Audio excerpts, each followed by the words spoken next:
Hi students, hope you guys are doing well and I wish all the viewers who are watching this video for your upcoming test or exam for which you guys are watching this video.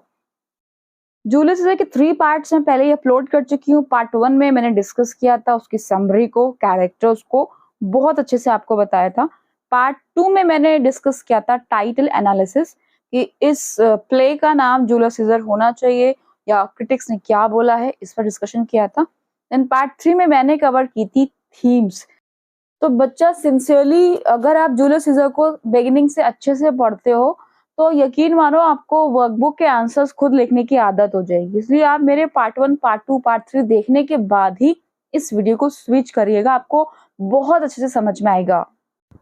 चलिए शुरुआत करते हैं act 1 scene 1 line by line explanation. जैसे कि मैं आपको summary में बता चुकी हूँ कि शुरुआत कैसे हो रही, थोड़ा सा अगेन मैं आपको ओवरव्यू देना चाहूंगी। यहाँ पे जो सीन है वो ये है कि जूलियस सीजर पॉम्पी और उसके बेटों को डिफीट करके लौटा है। उसके लौटने की खुशी में उसको देखने के लिए, उसकी जीत की खुशियां मनाने के लिए लोग यहाँ पे इकट्ठा हो रहे हैं। उन लोगों को यहाँ बोला गया है कॉमनर्स। कॉमन मतलब क्या होता है? आम इंसान, मतलब जो लोग हैं वहाँ के रोमन्स हैं, तो कॉमनर्स वहाँ पे इकट्ठा हुए हैं। और ये जो दिन है ना, ये कोई नॉर्मल डे नहीं है। इस दिन फीस्ट ऑफ ल्यूपर्कल था।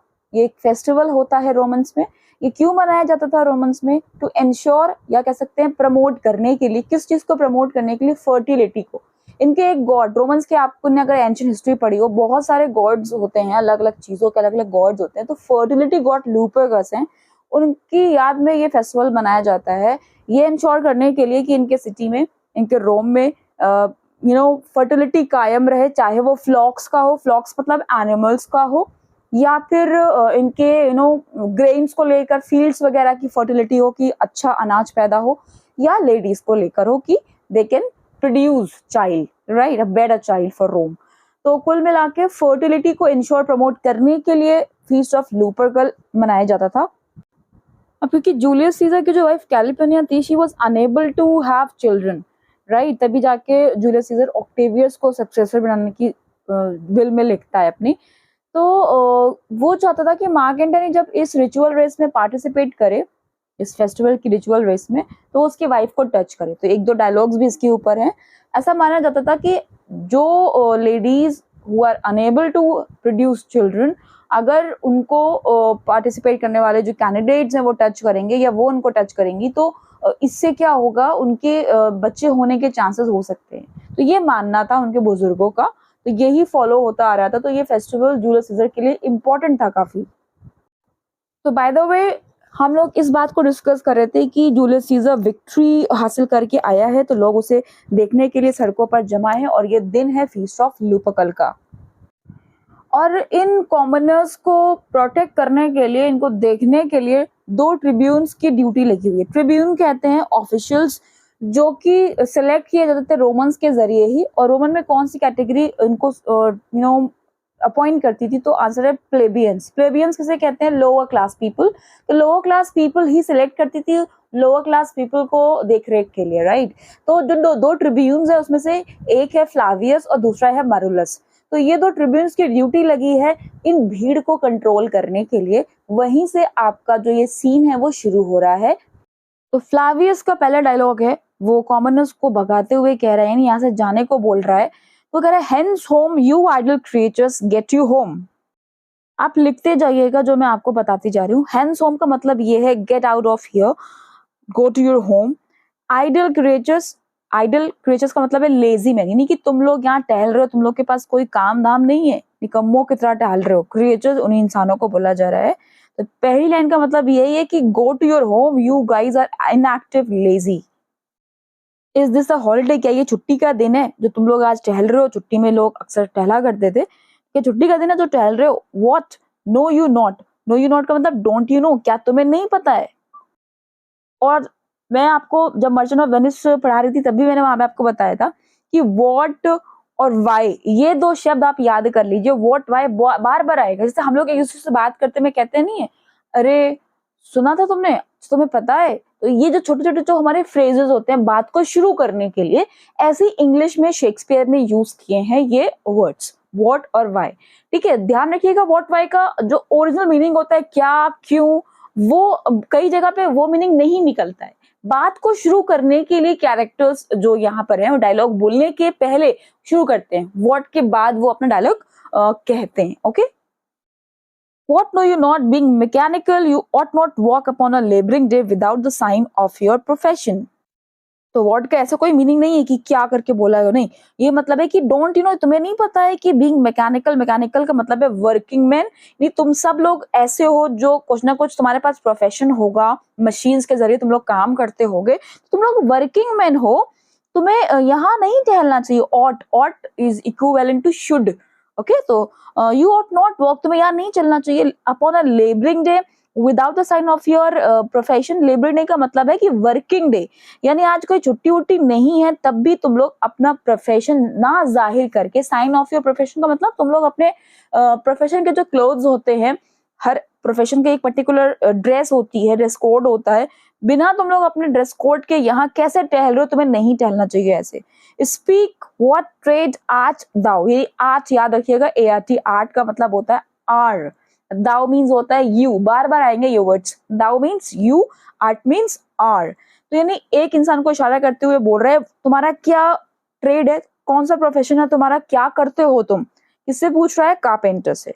तो कारपेंटर जवाब दे रहा है। देखिए कारपेंटर भी जब जवाब दे रहा है तो कहां से स्टार्ट कर रहा है? वाई। इसका मतलब ये नहीं कि उसने पूछा क्यों, मैं क्यों बताऊं आपको, इसका मतलब ये बिल्कुल भी नहीं है। मैं आपको कई बार बता चुकी हूँ कि व्हाट और वाई का इन लोग यूज करते हैं किसी डायलॉग को शुरू करने के लिए, राइट, जैसे हम लोग हिंदी में कुछ फ्रेजेस यूज करते हैं। तो वो बोल रहा है कि why sir a carpenter, sir I am a carpenter, my profession is that I am a carpenter.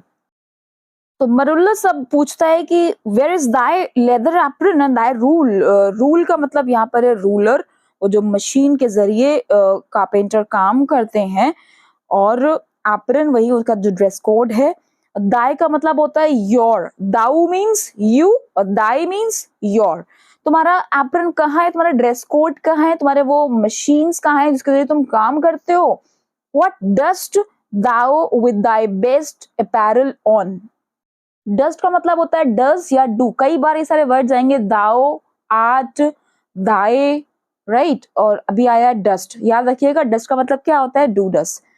तो वो पूछ रहा है what dost thou with thy best apparel, कहते हैं क्लॉथिंग को, यानी तुम्हारा बेस्ट क्लॉथ्स, यानी तुम्हारे जो क्लॉथ्स है, क्लॉथिंग होनी चाहिए एज अ कारपेंटर, वो कहाँ है, तुम क्यों नहीं पहने हो अपनी ड्रेस।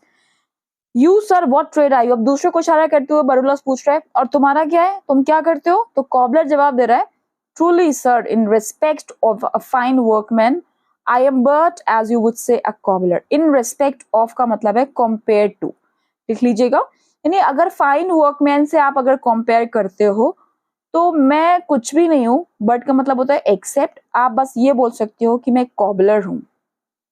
तो कॉबलर का मतलब आपको पता होगा मोची, राइट। तो इसके बाद मरुलस कहता है कि but what trade art thou, art यानी आर, ट्रेड मतलब यू, तुम्हारा ट्रेड क्या है, क्या प्रोफेशन है। आंसर में डायरेक्टली, डायरेक्टली मतलब स्ट्रेट फॉरवर्डली मुझे सीधे सीधे आंसर करो कि तुम्हारा ट्रेड क्या है।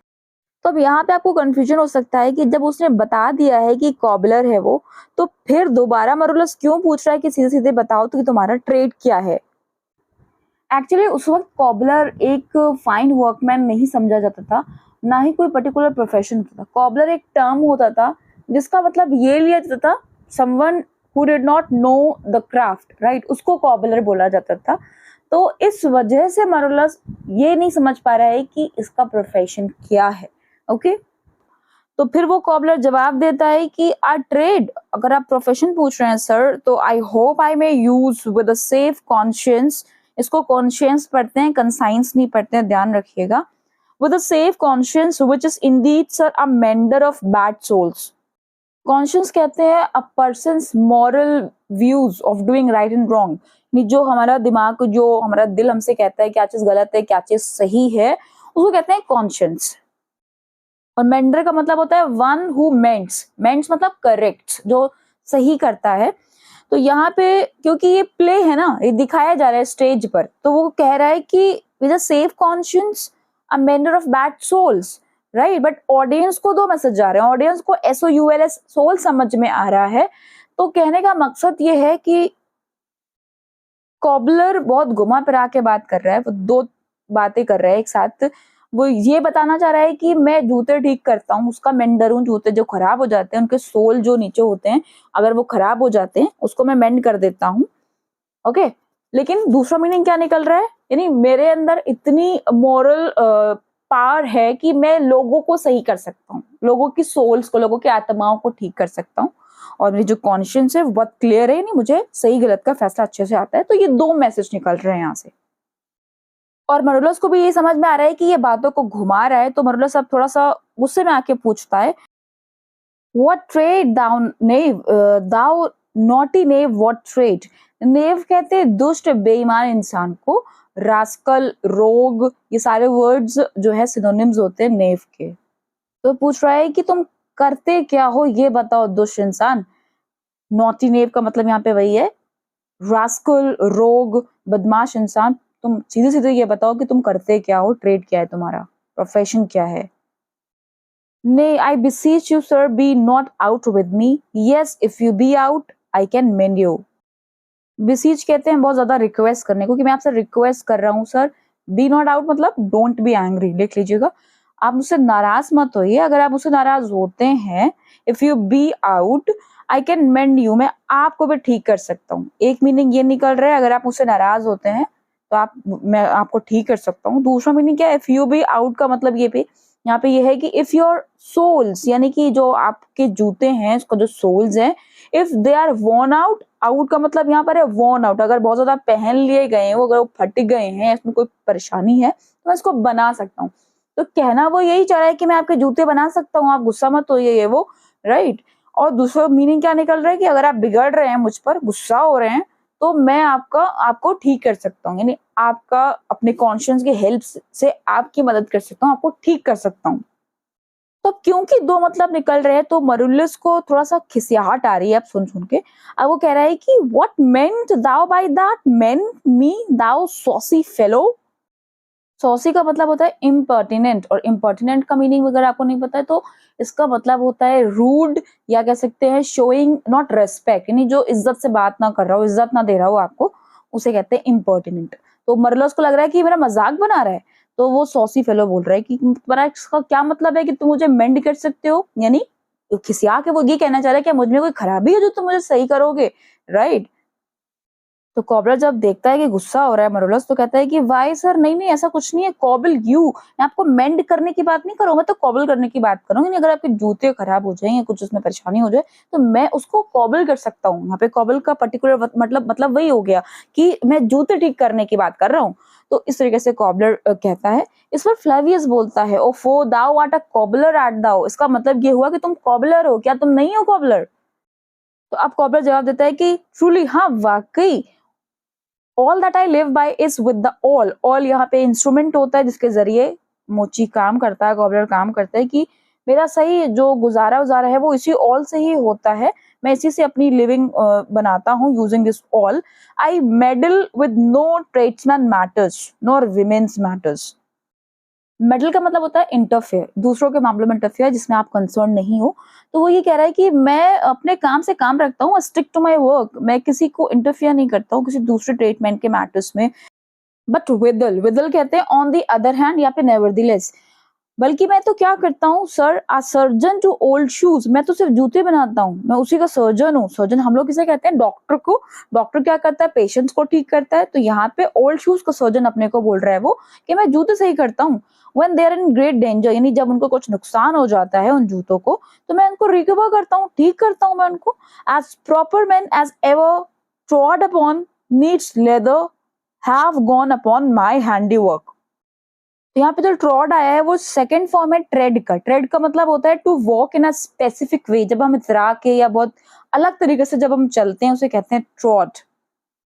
और प्रॉपर मैन वो बोल रहा है नोबल मैन को, यानी आज तक जितने बड़े बड़े लोग जो स्पेसिफिक वे से चलते नजर आते हैं सड़कों पर, और जिनके पाँव में नीट लेदर होते हैं, यानी लेदर के जूते जो पहनते हैं, उनके जूतों में मेरे ही तो हैंडी वर्क होता है, यानी मैंने ही तो उनके जूते ठीक किए होते हैं। यानी जितने नोबलेस्ट मैन आज तक यहाँ चले हैं लेदर के जूतों में, उनमें मैंने ही वर्क किया है। तो इस पर फ्लावियस बोलता है but wherefore art not in thy shop today. Wherefore भी आर्केक वर्ड है जिसका मतलब होता है फॉर व्हाट रीजन, ये भी रिपीट होगा, याद रखिएगा। Wherefore means for what reason, किस वजह से। तो फ्लावियस कह रहे थे लेकिन किस वजह से आज तुम अपनी शॉप पे नहीं हो। Why dost thou lead these men about the street? और तुम क्यों नेता बने घूम रहे हो। लीड का मतलब है यहाँ पे कि तुम इन लोगों को ले जा रहे हो आगे अपने पीछे पीछे, तुम कर क्या रहे हो, क्यों लीड कर रहे हो उनको, क्यों सड़कों पे घुमा रहे हो इन आदमियों को अपने साथ। तो अब कॉबलर भी मजे का जवाब देता है, कहता है truly sir to wear out their shoes to get myself into more work, but indeed sir we make holiday to see Caesar and rejoice in his triumph. तो पहले तो वो कॉमेडी करने के लिए जवाब देता है, वो कहता है कि मैं इसीलिए टहल रहा हूँ कि ये सब मेरे साथ टहलेंगे तो इनके जूते घिसेंगे, इनके जूते घिसेंगे तो मुझे और काम मिलेगा, मैं सही करूंगा इनके शूज को तो मुझे और वर्क मिलेगा। वेयर आउट का मतलब यहाँ पर ही है कि उनको ज्यादा पहना जाएगा तो वो ज्यादा खराब होंगे जूते, राइट। लेकिन वाकई अगर मैं आपको बताऊं मैं यहाँ क्यों हूँ, तो हम यहाँ इसलिए आए हैं, हॉलीडे इसलिए मना रहे हैं यहाँ पे, हमें छुट्टी इसलिए ले रखी है, हम सीजर को देखना चाहते हैं, खुशी बनाना चाहते हैं उसकी जीत की। ट्रायम्फ मतलब क्या होता है, victory. We want to celebrate his victory, तभी हम यहाँ पर इकट्ठा हुए हैं, छुट्टी मना रहे हैं। तो जितना मैंने आपको एक्सप्लेन कर लिया है इस पर्टिकुलर कंटेंट में जो क्वेश्चंस कवर होते हैं एक्सट्रैक्ट बेस्ड, वो मैं आपको सॉल्व करते चलूं, क्योंकि अभी आपने पढ़ा है तो अगर अभी क्वेश्चन आप सॉल्व कर लोगे तो ज्यादा अच्छा रहेगा आपके लिए। चलिए शुरुआत करते हैं। तो यहाँ पे जो पहला क्वेश्चन है पूछा गया है When and where does the above conversation occur? ये ऊपर जो कॉन्वर्सेशन हो रही है फ्लावियस मरुलस जो फर्स्ट कॉमनर है, ये जो कारपेंटर है, उनके बीच जो भी कॉन्वर्सेशन हो रही है, उनके बीच कॉन्वर्सेशन कहाँ हो रही है, कब हो रही है और कौन इंडिविजुअल्स इसमें इन्वॉल्व हैं। तो कॉन्वर्सेशन उस वक्त की है जब जूलियस सीजर की विक्ट्री हुई है पोम्पीज के सन्स पर, जब वो पोम्पी को हरा के आया है, और इस चीज से सिविल वॉर्स का रोमन एम्पायर में एंड हो गया है। ये सीन होता है रोम की स्ट्रीट में, और जो इंडिविजुअल्स हैं जो सीन में एंटर करते हैं वो हैं फ्लावियस मरुलस और दो सिटीजन्स, और दो सिटीजन्स आप नाम भी लिख सकते हो, कॉबलर एंड कारपेंटर भी लिख सकते हो। नेक्स्ट क्वेश्चन आपसे पूछा गया ट्रिब्यून को क्या मतलब है, मैंने आपको बताया था। तो ट्रिब्यून का मतलब है गवर्नमेंट ऑफिशियल्स जो कि कॉमन पीपल को सेफगार्ड यानी उनको प्रोटेक्ट करने के लिए अपॉइंट किए जाते हैं, और इन ट्रिब्यून्स को लीगल अथॉरिटी होती है ओके ऐसा करने की। और आपसे एक क्वेश्चन पूछा गया who does it refer in this context, और यहाँ पे किन ट्रिब्यून्स की बात हो रही है। It refers to a position held by Flavius and Marullus. Next question पूछा रहा है कि आइडियल क्रिएचर्स कौन है और कौन उनको आइडियल क्रिएचर्स बोल रहा है, और वो जो स्पीकर है वो क्या चाहता है इन आइडियल क्रिएचर्स से करवाना। तो अभी मैंने एक्सप्लेनेशन में आपको बताया था कि आइडियल क्रिएचर्स बोला जा रहा है वहाँ के वर्किंग मैन को। यहाँ पे जो वर्ड है हम्बल आर्टिजन्स, आर्टिजन का मतलब भी वही होता है स्किल मैन, जिनके अंदर कुछ स्किल्स होती है, जिनका कोई ना कोई ट्रेड होता है, प्रोफेशन होता है, जिन्होंने छुट्टी ले रखी थी क्या करने के लिए, जूलियस सीजर के जुलूस जो कि जीत का जुलूस था, प्रोसेशन कहते हैं जुलूस, उसमें शामिल होने के लिए, उसे देखने के लिए। और फ्लावियस कहता है उन्हें आइडियल क्रिएचर्स, क्योंकि क्यों कहता है आइडियल क्रिएचर्स, क्योंकि वो सीजर से नफरत करता है, डिसएग्रीज विद सीजर। और आपसे ये भी पूछा गया है कि वो क्या चाहता है आइडियल क्रिएचर से, तो वो चाहता है कि वो लोग वापस से अपने काम पे लगे, यहाँ पे सेलिब्रेशन करने के बजाय अपने अपने काम पे लग जाएं जाकर। नेक्स्ट क्वेश्चन आपसे पूछा जा रहा है कि what prompts the speaker, prompts कहते हैं what makes it possible, speaker ऐसा क्यों कहता है कि क्या छुट्टी है यार जो तुम लोग घूम रहे हो यहाँ पर, ऐसा क्यों से कहना पड़ता है कि आज छुट्टी है, राइट। ये पूछा गया है। फिर आपसे आगे पूछा गया है कि ये फ्रेजेस जो यूज हुए हैं being mechanical, sign of your profession और लेबरिंग डे, इसका आपको फ्रेज को डिफाइन करना है, इसका क्या मीनिंग है। और एक्सट्रैक्ट में साइन जो प्रोफेशन के लिए यूज हुआ है उसका एक एग्जाम्पल आपको देना है। कई सारे आप देख सकते हो क्वेश्चन पूछे गए एक में ही। आपको ध्यान ये रखना होता है एक्सट्रैक्ट आंसर्स में कि स्पीकर स्पीकर करके वो क्वेश्चन पूछेगा, लेकिन आपके माइंड में होना चाहिए कि स्पीकर है कौन। तो जब आप आंसर लिखोगे तो स्पीकर नहीं लिखोगे, स्पीकर जो है उसका नाम लिखोगे, राइट। ज्यादातर आपको ऐसे ही करना है। तो यहाँ पे स्पीकर की बात है, फ्लावियस की बात है, तो फ्लावियस आस्क, ऐसा वो इसलिए पूछता है ताकि वो डांट सके कॉमनर्स को, वहां से भगा सके, क्योंकि ये एक डेजिग्नेटेड हॉलीडे था नहीं, राइट। फीस्ट ऑफ ल्यूप्रिकस था जो लोग सेलिब्रेट करते हैं, ये एक पब्लिक हॉलीडे नहीं था, right, because it was not a public holiday, you can write like this also, और जो दिया गया है यहाँ पे आप उसको भी रेफर कर सकते हो। दूसरी चीज जो यहाँ पे आपको बतानी है कि बिग मैकेनिकल मतलब क्या है, तो बिग मैकेनिकल रेफर कर रहा है लेबरर्स को, वर्किंग मैन को या आर्टिजन्स को, तीनों एक ही मीनिंग होते हैं।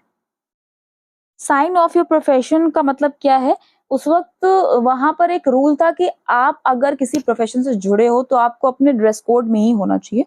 तो साइन ऑफ प्रोफेशन जो है वो यहाँ पे यही रेफर कर रहा है, जो लॉ था वहां पे, that required labourers to carry signs और badges of their occupation on ordinary working days, यानी कि अगर ऑर्डिनरी वर्किंग डे है, छुट्टी नहीं है पब्लिक वाली, तो फिर आपको अपना जो बैज होता है जिसके जरिए आप दिखते हो कि आप उस प्रोफेशन से रिलेट करते हो, वो आपके पास होना चाहिए।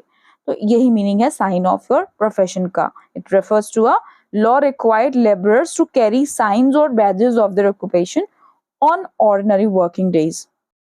लेबरिंग डे का मतलब है वर्किंग डे। और आपको जो साइन का एग्जाम्पल देना है जो कि यहाँ एक्सट्रैक्ट में दिया गया है वो है कारपेंटर का लेदर एप्रन और रूल। वो कहता है ना कि तुम अगर कारपेंटर हो तो तुम्हारा एप्रन कहाँ है, तुम्हारा रूल कहाँ है। रूल का मतलब यहाँ पे क्या बताया था मैंने आपको, रूलर, राइट। तो अभी से आपको क्वेश्चन का ये पार्ट समझ में आया है कि provide an example of a sign, यानी साइन ऑफ योर प्रोफेशन का मतलब आपको क्लियर हो गया होगा कि अगर आप किसी प्रोफेशन से रिलेट करते हो तो साइन दिखना चाहिए कि किस प्रोफेशन से रिलेट करते हो, राइट। तो क्या साइन दिया गया है, तो यहाँ पे कारपेंटर का साइन दिया गया है कि उसके पास क्या होना चाहिए, लेदर एप्रन और रूल। नेक्स्ट क्वेश्चन इंटरेस्टिंग है, पूछा जा रहा है कि मैरिलिस फाइनल लाइन जो एक्सट्रैक्ट में दी गई है किससे वो एड्रेस कर रहा है, किससे बात कर रहा है, उसे क्या रिस्पॉन्स मिलता है और उसका क्या रिएक्शन होता है। अब मैं यहाँ पे आपको एक बात समझाना चाहूंगी। देखिए हमारा जो एक्सट्रैक्ट दिया गया है जिससे क्वेश्चंस बने हैं वो यहीं तक है। You sir what trade are you, मैंने अभी आपको क्योंकि पढ़ा रखा है तो आपको लाइन का आंसर समझ में आ रहा होगा कि ये बात किससे कर रहा है, ठीक है। तो मेरा कहने का मकसद ये है कि बच्चा कभी कभी एक्सट्रैक्ट चाहे वो पोएम का हो, चाहे स्टोरी का हो और चाहे वो प्ले का हो, जरूरी नहीं है कि पूरा पूरा जो आंसर्स आपको मिलेंगे वो इसी एक्सट्रैक्ट से मिलेंगे। एक्सट्रैक्ट के बाद का जो कंटेंट है जो आपको पता होना चाहिए क्योंकि आप एक स्टूडेंट हो, आपने पढ़ रखा होगा, तो बाद के कंटेंट से भी आंसर निकाले जाते हैं, दिए जाते हैं, राइट। जिस तरीके से ये क्वेश्चन यहाँ पे पूछा जा रहा है कि लास्ट लाइन किससे बोली जा रही है, ओके। तो जैसा कि मैंने अभी आपको एक्सप्लेन किया है कि मरलस यहाँ पे सेकंड सिटीजन, जो सेकंड जो कॉमनर है, जो कि शू मेकर है, कॉबलर है, उससे बात कर रहा है फाइनल लाइन में। और वो कॉबलर उसको कैसे जवाब देता है, ऐसा जवाब देता है जो कि सीरियस नहीं होता है और इससे मरलस नाराज भी हो जाता है। तो आप आंसर लिखोगे he receives a flippant response, flippant कहते हैं not serious और not showing respect, right। तो he receives a flippant response जब शू मेकर कहता है कि he mends shoe soles with a clear conscience। ये वर्ड आपको याद हो गए होंगे, मैंने बहुत अच्छे से भी आपको पीछे समझा रखा है। इसके बाद पूछा जा रहा है कि हाउ डज ही रिएक्ट, ही यहाँ पे किसको कहा जा रहा है, मरलस को, कि मरलस कैसे रिस्पॉन्स करता है उस कॉबलर को, राइट। तो मरलस लूजेस हिज टेम्पर, अपना आपा खो देता है, गुस्सा आ जाता है उसे, when the commoner offers to mend his shoes if they are worn out. तो कहता है ना अगर आप इफ यू आर आउट, इसका मतलब ये होता है कि अगर आप गुस्सा हो, और दूसरा मीनिंग क्या था, अगर आपके जूते खराब हो चुके हैं मैं उसको सही कर सकता हूँ, आपको भी मेंड कर सकता हूँ, राइट। तो वो मरलस क्या होता है, he loses his temper when the commoner offers to mend his shoes if they are worn out। Last question आपसे पूछा जा रहा है what is the significance of this dialogue from a dramatic perspective. जो ऊपर डायलॉग्स हैं इसका drama के लिहाज से क्या इंपॉर्टेंस है, सिग्निफिकेंस कहते हैं इंपॉर्टेंस, राइट। तो आप देख रहे हो कि कैसे कॉमनर्स और फ्लेवियस मरलस आपस में बातें कर रहे हैं, वो उनको भगा रहे हैं। तो क्यों भगा रहे हैं, इससे क्या दिख रहा है, because they both Marcellus and Flavius don't agree with Caesar's triumph, right।